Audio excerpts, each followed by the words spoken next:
The REB Business Empowerment Showcase, shining a spotlight on the most innovative businesses that are helping principals, agents and property managers get ahead in their marketplace. Well, good day everyone, it's Liam Garman here, Managing Editor of Real Estate at Momentum Media, the team that brings you real estate business and the secrets of the Top 100 Agents podcast. And I'm joined in the studio today by two people that need no introduction. Phil Eldret, Head of Expansion at Little Real Estate. Welcome to the podcast, Phil. Thank you. Thank you for having us. And Anne Crarey, Executive General Manager, Property Services at Little Real Estate. And all the way down from the Sunshine State. Absolutely fantastic to be here. Thanks for having us. And this is our round two, because last week we were actually going to record, and we're not going to say the airline. No, but you woke up to a nice text message. Nice text message and email saying flight cancelled, which is always nice, and you can't do anything about it. Yeah, I got a nice early text message from you. So. Yeah, exactly. I passed it along. Yeah. Passed it along. The annoyance rolls downhill when you start angrily texting everyone. Phil, you're Sydney based? I'm Sydney based, yeah. Whereabouts? Bondi, right near our Bondi office. Yes. So I have a 3 minutes, 20-second commute to work each morning.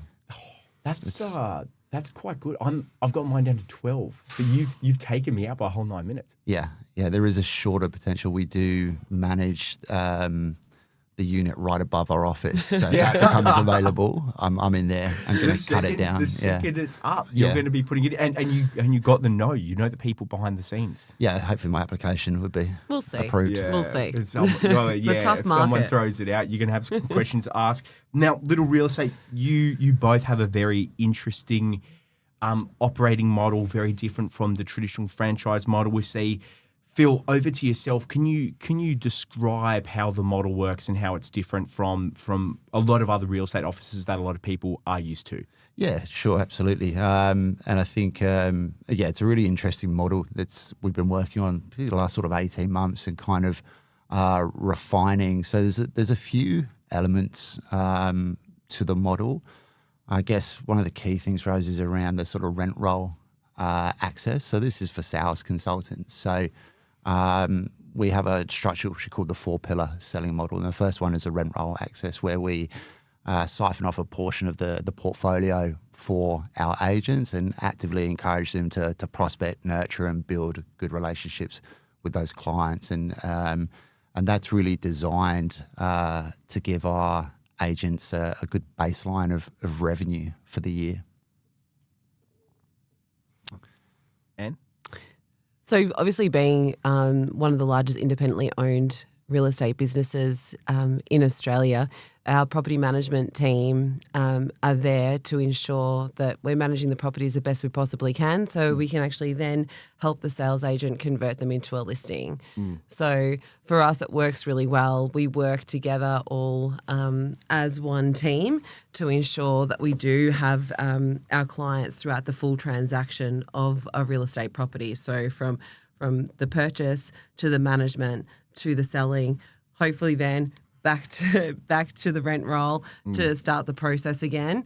And from working all together on ensuring that it is a smooth transaction, we're finding a lot of success. So how does it differ? I mean, we're talking about utilising that rent roll to nurture future relationships. How does your process differ from, and I'm not sure who the best person will be to refer this question to, but how would that differ from a traditional franchise model? Yeah, so I think there's a few things about Little and being being independently owned and operating across multiple states. There's quite a few things that stand it out as different from working in a franchise office. At Little, that sort of corporate structure provides a lot of opportunities for our team members, whether it's on the sales side or on the property services side of the business. We have just under 300 staff, 12 offices.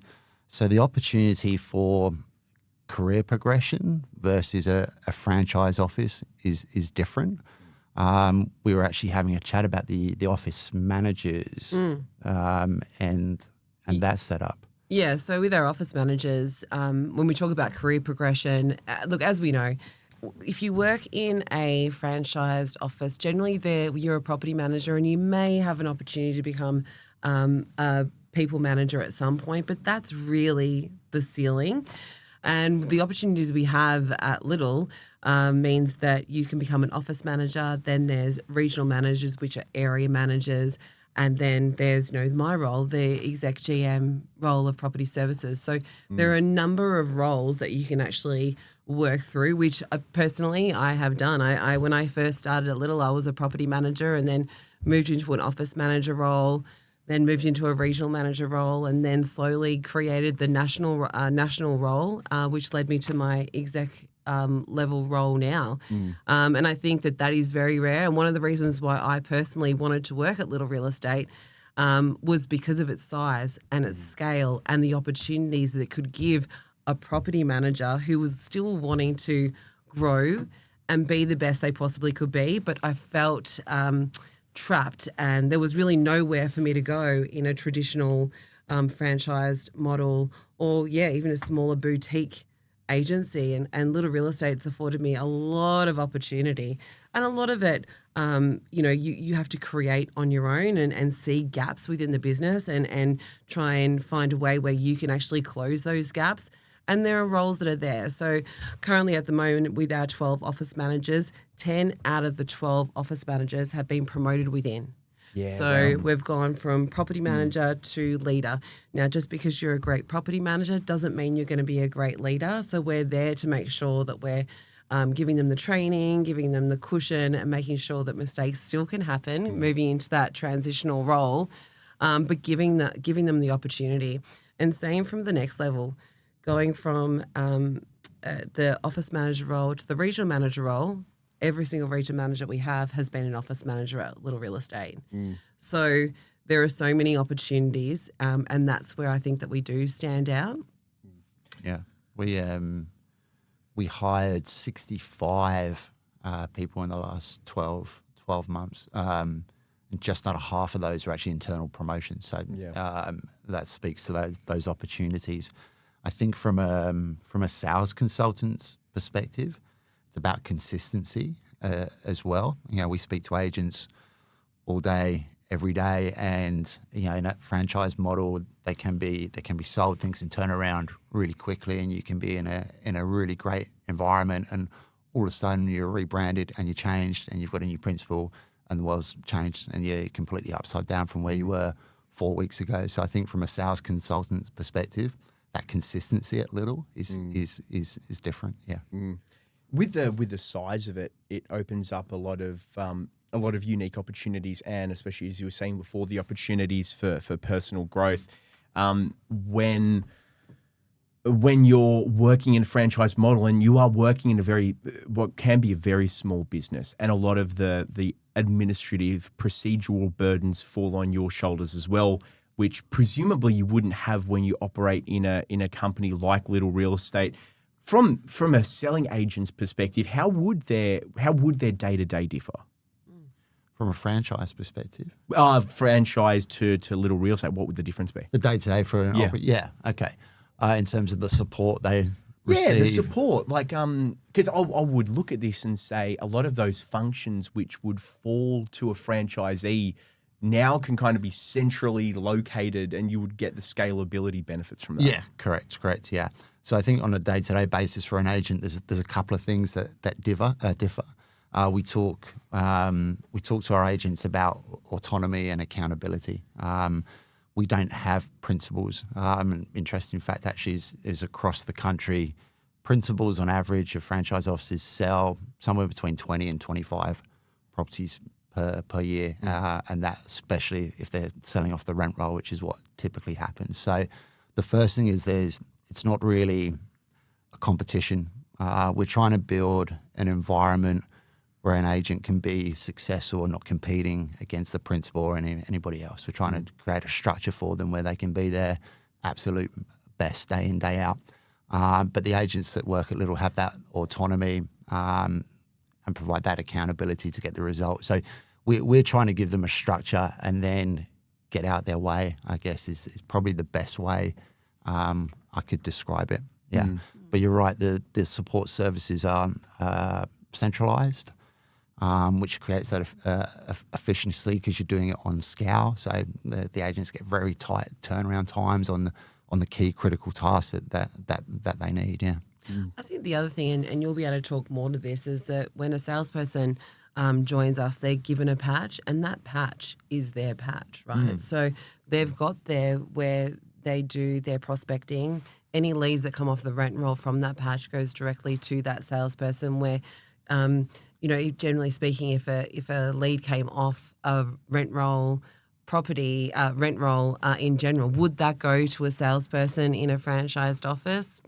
Most of the time, no. Yeah, is the that's answer. right. Yeah. So if you've got a patch of around that 200 and 250 properties, the property manager knows where that lead would be going to, and then they can start having those conversations with the landlord prior to it even getting to the salesperson around how great the salesperson is. And I think that's really important and unique as well. Putting the back pedals on a little bit, I'd like to get to know a little bit more about the philosophy and the origin story of Little Real Estate. Clearly, Anne, you're from the GC. Is it the GC, the Gold Coast? Yes, but originally from Melbourne. Originally from Melbourne. Yeah, so I started working at Little Real Estate. I've been there now for nearly 13 years. Yeah. When I first started, it was Little Residential, which was a Melbourne only based real estate business. But even then, it was managing 3,000 properties. So it was still that during that time, it was still really quite Sizable. large, and the opportunities were still there.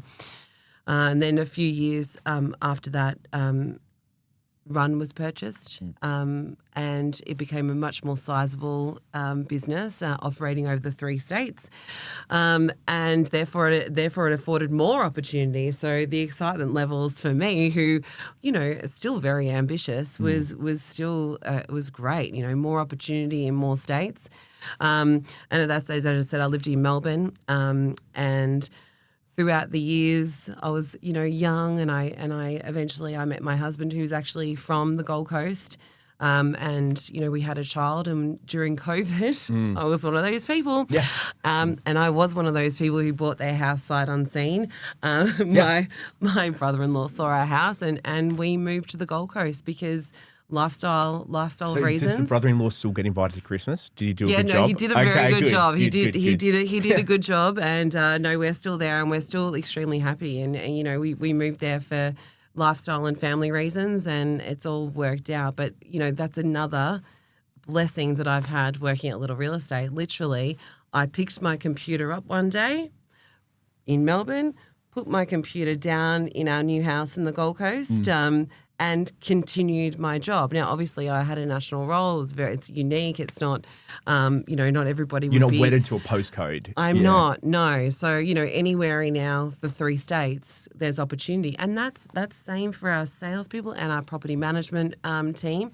If somebody was wanting to move from Melbourne to the Gold Coast to Sydney, and they've got the appropriate licenses and certificates and so forth, we can facilitate that, and we have had that in our property management team. We had 2 team members move from Bondi to Mount Waverley office due to family circumstances, and Where's that's Mount worked out Waverley? well. Sorry? Mount Waverley. Mount Waverley. Where's Mount Waverley? Eastern suburbs in Melbourne. Right, because I was thinking like Waverley, Bondi, Sydney, and I'm like, well, Bondi yeah. to Waverley. It took me a few seconds. That doesn't seem like a very long, very big move. But when I was like, in Melbourne, of course. Yeah. How many offices are you at now? 12. 12, and with an eye to keep growing. 12, yes, 12. Yeah, absolutely. I think when there's opportunities, we will look into it and see what we can actually do. There's no reason to slow down. Growth is our number one target over the next coming years. No, I mean, let's be honest, in real estate, it's always going to be. It's always going to be growth, there.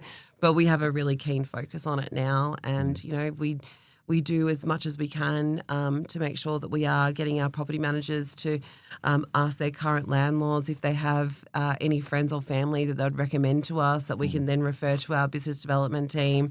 We use MPS to make sure that we are delivering the service that we possibly can, the best service we possibly can to our clients. And that rolls into the sales team as well, because as much as the MPS is reflected on the property manager, it's one team, right? So the service they receive from the salespeople will often be reflected in the comments, and we use that for training purposes. Yeah, I think as you mentioned, growth is key for us and one of the key objectives for Little at the moment. But so we're actively growing our sales team currently. But I think one of the key things at Little is bringing in the right people. And this goes for property services as well as sales consultants. It's a very unique business. I joined just over 18 months ago. And it's quite striking, the environment, the culture. So, yes, as we grow our team, bringing in the right people is really key for us. Striking? How so? I mean, that's a great word to use. It's a good word. I'll use the word culture, which is this big umbrella. And when we talk to people always talk about their company culture, which just means so many different things to different people. What was striking was the amount of people who had a genuine interest in what my role was going to be and how they could help, and how they could help set me up for success. And a genuine, feeling and thought behind that, as opposed to just a slogan. I think we've all seen offices with company values on the wall, and then the actual environment is very different. But it doesn't even match. Yeah, I've seen that before. Yeah. It was quite an interesting experience. Very interesting experience. Yeah. Yeah, and it says a lot about a company when you kind of bleed the colours like a sports team, I guess. Now, I'm not saying that you should work 24/7. Obviously, people need boundaries, but it says a lot about a company when your identities mix in it, because I suppose it's teamwork, right? You want the team to succeed. You want your team more broadly to win, and it says a lot about a company. Phil, you mentioned before 4 pillars. We got one, which is the rent roll access for you. What were the other 3? So we've got a very attractive property management referral incentive program, because we're very proactive with giving access to the rent roll. Means we're selling down that portfolio frequently. So it means that's got to be replenished. So I think the property management referral incentive is industry leading. And again, my team would speak to 150 to 200 agents a week, and frequently asking that question: what is your company doing for you in terms of when you bring in new management to that business? You're growing that office's rent roll. You're referring new managements and investors in. What are they doing for you? And quite frequently, the answer is not much, or it might be 1 week's rent, or it might be 1 week's rent sometimes, and sometimes I get it and sometimes I don't. So that's our second pillar. So we liken it really to the agent building their own rent roll. So what we're looking for them to do is be very strong at bringing new managements into the business. We'll refer them, we'll incentivize them very, very strongly for that.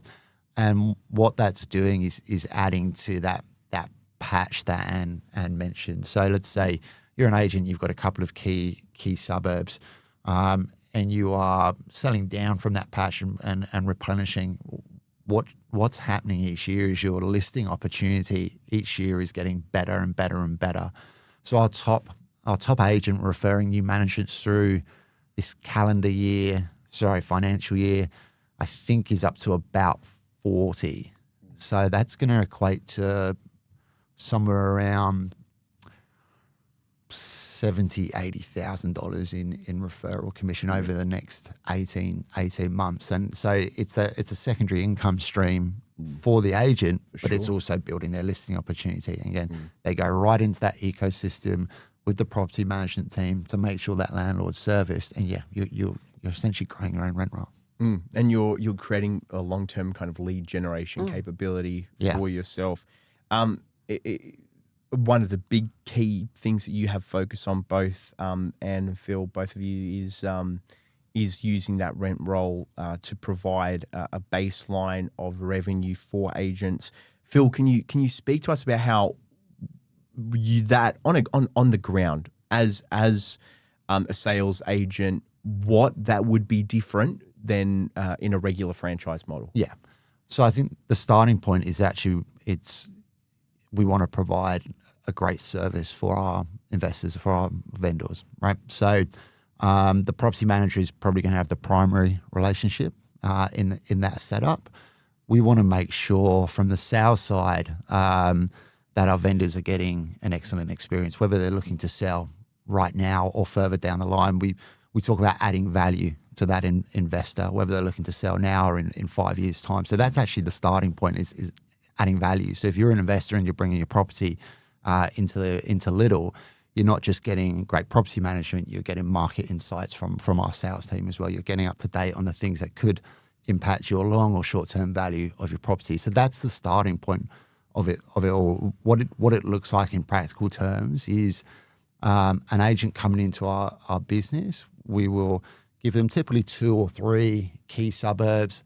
It's going to be around 200, maybe 250 investors. Now, typically what we'll see is about 6% of that come to market each year.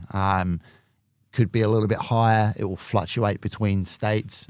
In Victoria, it's been a little bit higher than that in the last 12 months. But historically, if you go back, sort of the last 10 years, it will sit at about 6% or so. So, if you've got a patch of 200 little landlords that you are updating. Is that what we call them? Little landlords? Little landlords. We do call them the little landlords. Yeah, it's little everything. That's quite good. But it's quite ironic, really. Yeah. It's certainly not the case. I enjoy it because it's almost you're building out that kind of family feel to it, right? Yeah. Which is quite cool. Yeah. The little landlords, yeah. So from a patch of 200, there's going to be 12, 15, maybe 18 listing opportunities each year. It's quite a high percent. Yeah, absolutely. So, and that's what we call really giving a baseline. We're trying to give a baseline of revenue for the agent. So, as you would know, real estate can be very, very volatile. Markets up, markets down, slowing down, etc. So, our agents coming into our business just have a little bit more certainty of hitting their personal financial goals because we've given them that baseline of revenue. And then all that self-gen effort goes on top and building out from there. So it's a starting point for our agents to go, this is where you build your foundation of transactions from the year. And a little bit more certainty. But so the heart of it is actually providing our landlords with value, One other point that you've raised a few times, Phil, throughout the podcast, which I very much agree with, because I think it speaks a lot about the culture when you invest in your people, because you want your people to be the best that they can be, and you want to arm them with the tools to take ownership and to take charge. Is that career progression? And this might be one for Anne. This might be one for Anne. How do you go about once you have an agent that has made the jump, they've joined Little.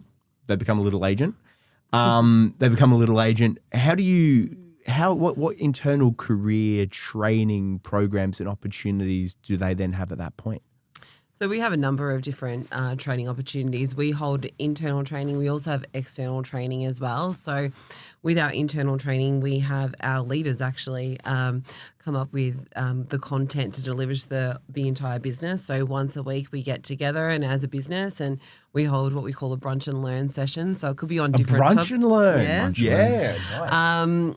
So it was lunch and learn, I think, to start with, but the brunch and learn. That's right. I'm confused. I love that. Yeah, because brunch brunch food's pretty good. Brunch food's better. So I'm happy with brunch and learn. Yes, well, it's more of a timing thing. So it's that mid-morning. So, we have we get feedback from our team, what they want to learn, and we have our leaders put together sessions. So last week we did sessions on VCAT, QCAT and NCAT for the entire business, because I do think as much as that was typical a property management related topic, we do have salespeople that are interested in knowing, because the more they know about property management, the conversations they can have with their clients as well. Of course, and that goes into that pipeline, that funnel long term. That's your baseline of revenue. Yeah, so that was a session. We have how to stage your property, or what tools or you could use to write the best marketing content that you can. Nice. Yeah. We have insurance brokers and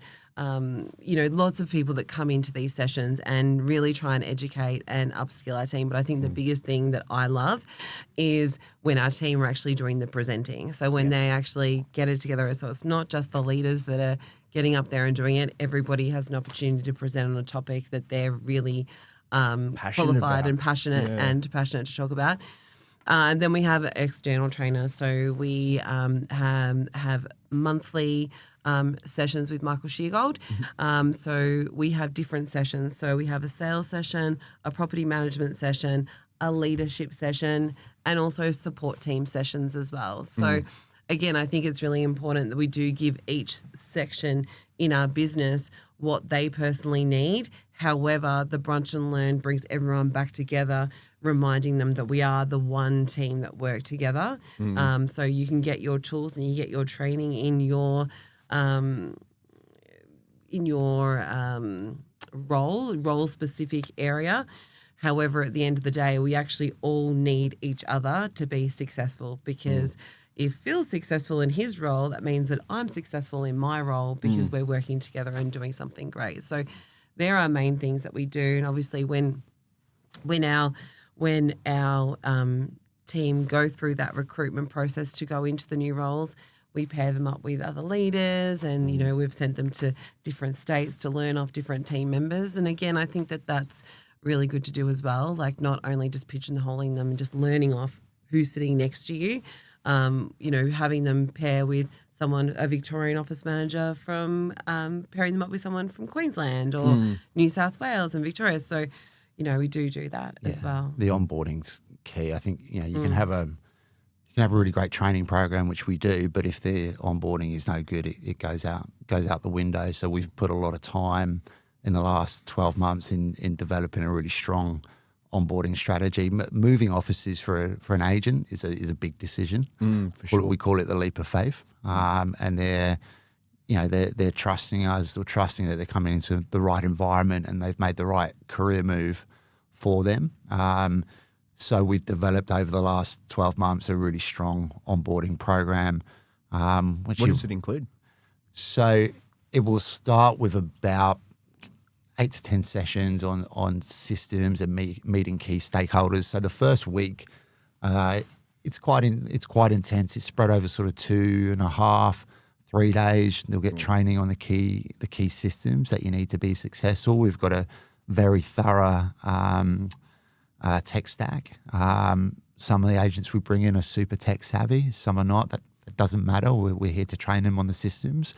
And we call that getting operationally functional. So can you just do the key tasks that you need to do to be able to perform your role? Meeting the key stakeholders. We are a big business. We do operate across 3 states, which means stakeholders in 3 different states. So they'll set up to meet the marketing team. They'll set up to meet the client experience managers who they'll be working with to bring in new management. So just putting them in front of the people that they need to operate with on a day-to-day basis. Can we get them in with the property managers as well? That must maybe like a week two thing. But so it's a combination of systems and people, really. And then from there, we have part of my team is to continue that training, coaching, setup process. So we find it's about 4 to 6 weeks until people get comfortable and it drops and go, yeah, okay, I know what I need to do. So we're looking to accelerate that process as quickly as we can. So my team, along with the other support teams, will work with that agent through that period. And it might be 3 months, it might be 6 months. It's kind of flexible depending on what the agent needs and where they're at. But on average, we spend we put about 30 to 50 hours into onboarding per agent. Thorough. Yeah, over that period of time. Yeah, yeah. Because it's the number one reason why, or one of the number one reasons why people leave businesses. Forget real estate. I think I got this stat from Seek. Poor induction and poor onboarding is one of the reasons people leave, because it sits with them forever. It does. And they'll leave 12 months later and they go, why onboarding was... You also have substantial knowledge gaps, and Yeah. you start your journey and career on a really wrong foot. Now you might stick around, but your experience, your taste for that company is a bit like, that's where it becomes just like a chore, right? And you don't like your job. But that's the benefit of a larger company like Little that manages their offices in that way, which isn't the franchise model, because you're not necessarily running it as like a small family business where you've got 3 or 4 employees and it's like day one. And, I've seen it in many, many jobs that I've been to where it's like a day one, it's like, okay, cool, you've got your trade now out the door with you. Start doing what you need to do. It's like, I've been here 4 hours. Yeah. I haven't even unlocked my new phone yet. Just give me a moment. And that's the benefit, because you give people the breathing time and then the ability to train up, skill up to be the best that they can be. Yeah. The agents joining our business are quite surprised when they get a phone call from the support team going, this is what your induction schedule is going to look like. I'm going to email it through to you. Induction, what? What's an induction? Because a lot of times, as you said, is here's the phone, here's the desk, go sell some houses and best of luck to you. Yeah. Yeah, I'll check in with you when we've got a review. And okay. So I totally agree with that. And what you were saying before about learning from other people. Everyone's got, and it's very reasonable, we're all human, we've got passions. For some people, crafting a campaign might be the most tedious, distasteful task that you hate doing. For others, they're like, okay, creative marketing brain, I love doing that. So having the opportunity to learn from someone across from you is fantastic. Dwelling on that got me thinking, you mentioned that your new agents, they all have their own patch. How do you go about divvying that up? Is that a full question? I don't even know. I'm just throwing it out to the ether. Well, we in most areas we managed to get those grouped into sort of 2 or 3 key suburbs where we've built up managements. So you could have 100 in one suburb or even more than that frequently. So number one is working with the agent. Where are they strong? Where are they currently strong? This is the agents coming in. Where do they already have a little bit of a profile? And then trying to match that to what we can do. So geographically is key, and we see this a lot when agents move areas. It can be really challenging for them, even if they're a great agent and they're really experienced. But you're going up against a big hitter in your new suburb and you've not sold anything. That's a challenge. So we try and keep them close to home where they already are, and match the patch as close to that as we possibly can. Yeah, of course. Now, conscious of your time, one thing I do want to kind of wrap up on is your incentive structure, which is, I hear it from agents all the time. It is very tempting at Little to become a Little agent. And Phil, I'm not sure the best person to throw this to, your incentive structure. I think it's for both sides of the business. The incentives are really strong. And it goes back to the sort of that one team approach. So we strongly incentivize the property services side of the business to be pushing appraisals and sales leads through to the team. From the sales agent's perspective, you've got the strong property management referral bonus. I'm not going to say exactly what the splits are. Oh, see, that's what I was trying to get from you. You want the exact? No. They're going to have to call me. Right? Yeah, exactly. Call me and tell me the splits. Overall, the entire incentive package is I tell you, I've seen some very, very high splits. I guess you get what you pay for. If I speak to agents on a massive split. It'll be on 80%. You're not getting any leads. You're not getting any support. And I've seen, we talk to agents and to be frank, they're getting absolutely fleeced. So if there's any agents out there who want to know what the incentive package is, they are well rewarded. I think the most striking thing is there's multiple different ways that you can earn commission at Little Real Estate, and this is for property services side of the business or for sales agents. There's an incentive program when you refer new employers into our business, when you refer a new management, when you refer a sales lead, obviously when you sell a property. So The top agents in our business are doing very well when they're optimizing all those potential revenue streams. Yeah, it's a very holistic way of viewing a business, right? Which is your business is the sum of the parts. It's not just falling into that. Well, we need to sell the listings line. It's like, well, no, that the baseline, the long term value of the business will be also the rent roll, which is going to be repeat sales, as well as the ongoing property management fees. But I mean, that's only part of it. You know, you're looking at it very holistically. Now, I'm sure neither of you are actually going to be able to tell me exactly where the next growth area is, but for the next 12 months, what's on the horizon for Little Real Estate? I can tell you where. Oh, you can? Oh, see, you're an open book, Phil. Yeah. So we've mapped out really what our next 12, 18 months looks like. We know where we're looking to get to as a team. Again, and what we're looking to do is, again, back to the starting point of the podcast, how is this different? Looking to build a team of around 60, 70 highly effective agents rather than dropping 20 agents in an office and letting them fight it out to the death. So it goes back. Visual. Just goes back to us bringing the right people in. So yeah, we were looking to grow up to about 60 or so agents. We've got, that will look like roughly about somewhere between 12 and 15 in Victoria, 6 to 8 in Queensland, and 4, maybe 5 in New South Wales. It's always a little bit fluid, but across all 3 states, yeah. So some big growth plans in your horizon. Yeah. Now, if someone is interested, confidential, of course, reach out to Phil. Yeah. You're going to volunteer. How can they reach out? They can email at recruitment@little.com.au. Well, fantastic. Conscious of your time, thank you both so much for joining me on the podcast today. Thank you so much for having us. It's been fun. Thank you. That was Phil Eldret, Head of Sales Expansion, and Crarey, Executive General Manager, Property Services at Little Real Estate. And that is all we have time for today on the Secrets of the Top 100 podcast. But until next time, bye-bye.